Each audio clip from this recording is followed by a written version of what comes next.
Ngayon, eto,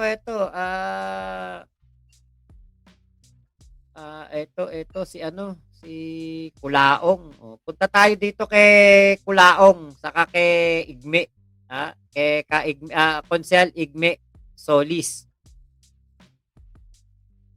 Ayun. Oh, etong si Konsehal Igme ay nag-comment po sa live ni Kulaong. At nako, eto po yung ano, video. Oh, Arty Circle. Ano yun?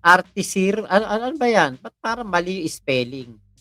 Arty Cirelle? O Carliton, balik ka bukas, galingan mo ang tanong mo. Oh, Kuya Ramil Cruz, okay yan, Boss Mac, politika naman. Oo, mainit ang usapin ng impeachment eh. Hmm.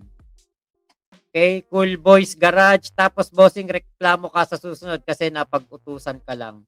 Hindi naman ako katulad mong bobo. Oh, Carlito Junior Paton, pasensya na po sir, di ko po kasi alam sa live nyo na dapat isang tanong lang pala.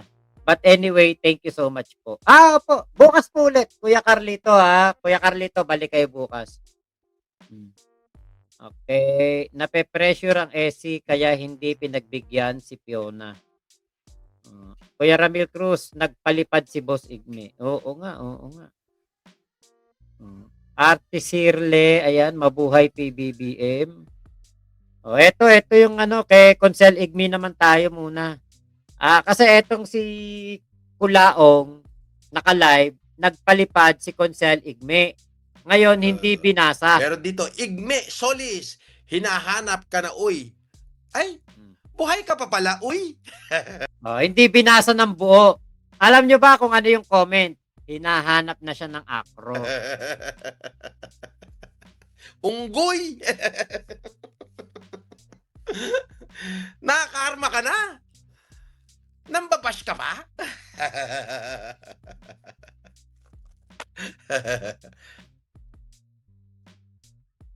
Ikaw na susunod, babawian kita. Unggoy.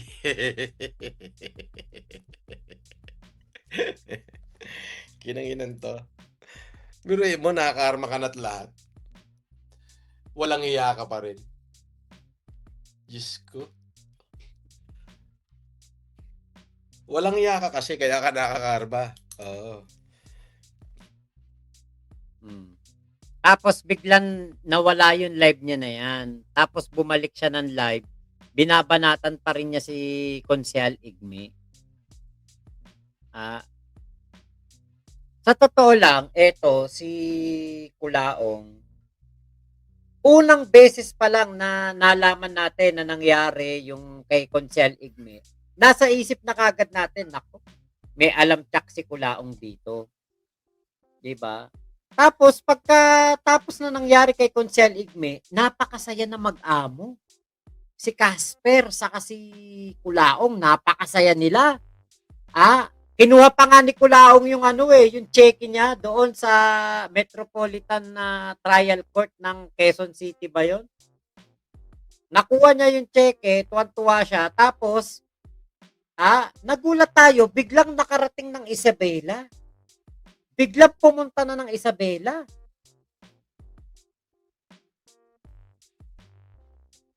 Diba? Aba? Tapos Mariosep. Bigla-bigla naman, diba? Parang ano yun, nagtago. Dahil sa may nangyari kay Konsehal Igme. Ngayon, meron pong unconfirmed na balita na itong si Kulaong nag-witness para sa kanyang sarili.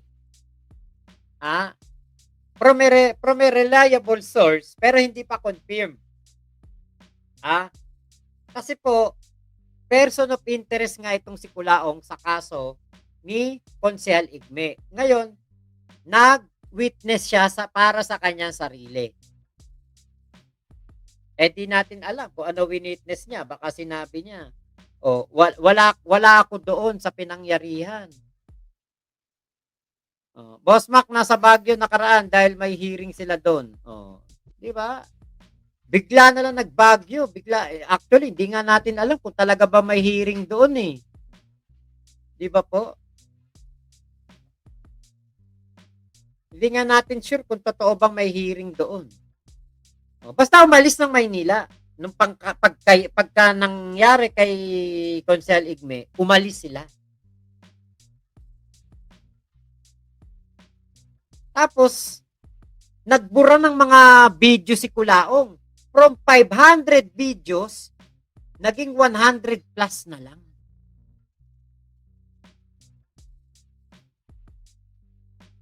Ha? Naging 100 plus na lang yung video. Yung mga video na meron siyang pagbabanta kay Consel Igme, nawala na yung mga video, pinagbubura na. Kung hindi man pinagbubura, pinribate, ano ibig sabihin nun? Ba't ka magbubura ng video ng pagbabanta mo kay Consel Igme kung hindi ka guilty? Ah?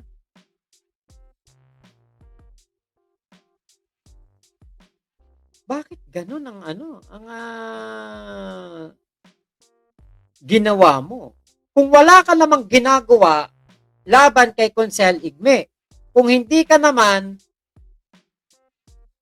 ang nag-utos para ipagurgur si Consel Igme, bakit ka magbubura ng mga video mo ng pagbabanta kay Consel Igme? Diba? Kaya mapapatanong tayo, Kulaong, ba't ka nagbubura ng video ng pagbabanta mo kay Consel Igme? Ano ang meron? Ano ang kinakatakot mo? Ah, ano ba ang iyong Ano ba ang iyong yung parang kinakabahala mo? 'Di ba? Kasi nag-ano ka nagsalita ka ng ganyan kay Consel Igme.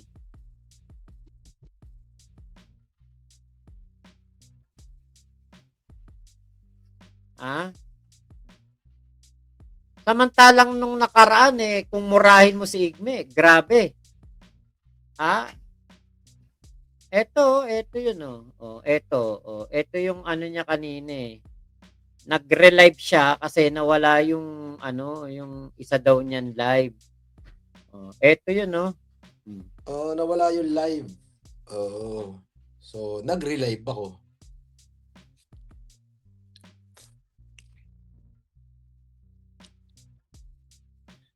Grabe, no? Tinatabotae. Tinatabotahe yung live natin. Sabotahe tayo, nasa botahe.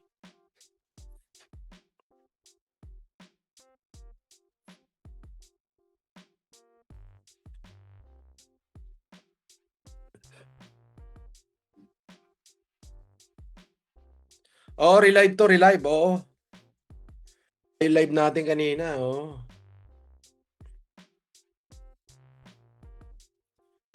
Ayun. Ayan eto hindi binasa ni Kulaong.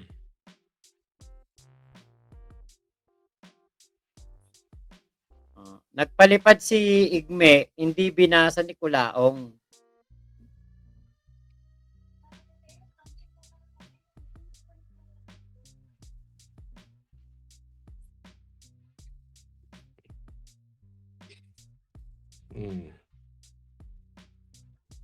Oo nga, oo.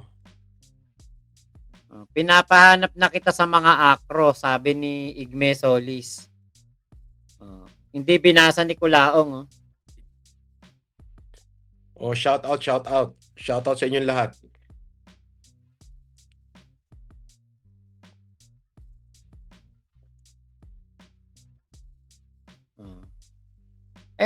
Boss Igme, sabi ng Robert Relativo. Hindi pinapansin ni Kulaong.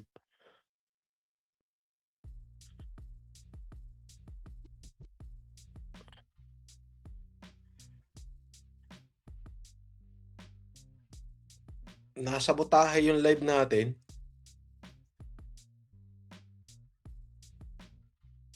Sabi ni Army Goden pa-shoutout. Oh, nilakpasan na yung palipad ni Igme. Oh. Ngatal sa 'Di ba? takot si Kulaong eh, oh.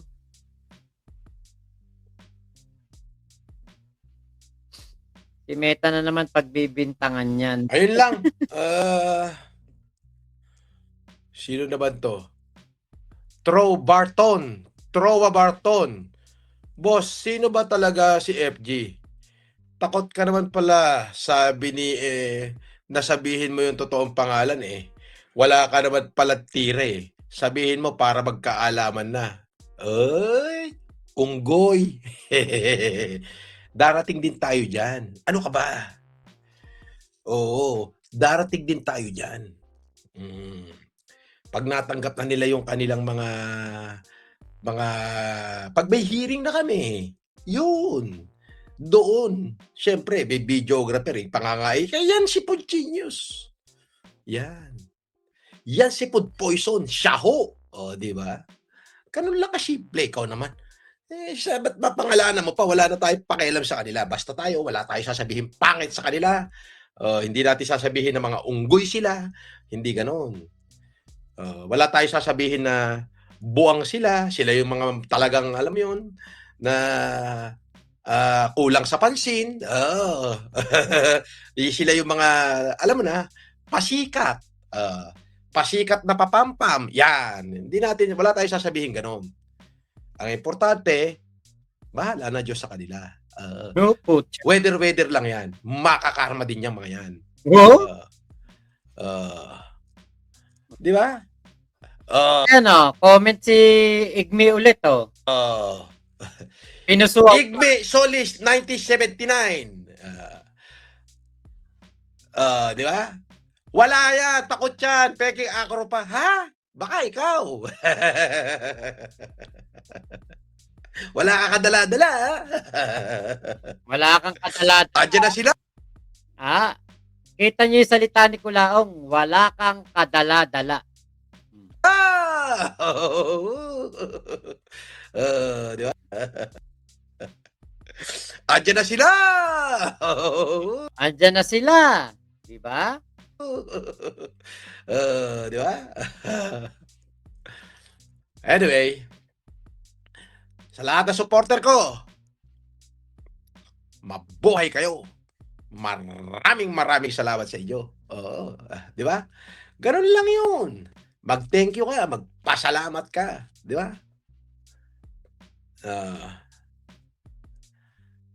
Di ba? Hindi to live kasi nakakulong pa si Lodi. Ha? Hindi pala live to? Ano to? Replay? Sige na, God bless you. See you tomorrow. Diba? Ganun lang. Ang mga pinagsasabi ni Kulaong, nag-end live na. Pinapahanap kasi sa acro eh. Takot si Kulaong kay Igme. Kaya nag-end live na kaagad si Igme. Natakot. Kaya po ganyan. Ngayon, ako po yung mag-e-end live na dito. Meron akong isang live na gagawin pa. Patungkol naman po dito kay Alpotera. Mabilis lang yun, pero meron ako kasi gusto i-topic dyan kay Alpotera. Kaya po, ko ngayon, isisingit ko ngayon bago tayo magkulaong time. Sa mga nag-aabang po ng kulaong time, sana po samahan nyo muna ako dito sa live natin na ito. I-end live ko na po ito. Tapos lipat na lang po kayo doon sa ating Alpotera live naman. Okay, eto. I-live ko na po ito ngayon. Mabilis lang po ito, mga 10 minutes, 15 minutes lang to. Ayan. So, lipat na po kayo dun, ha. Salamat po. Tapos mamaya kulaong time po tayo. Bye-bye po. May kulaong time po tayo, ha. Male-late lang po tayo, pero may kulaong time po tayo.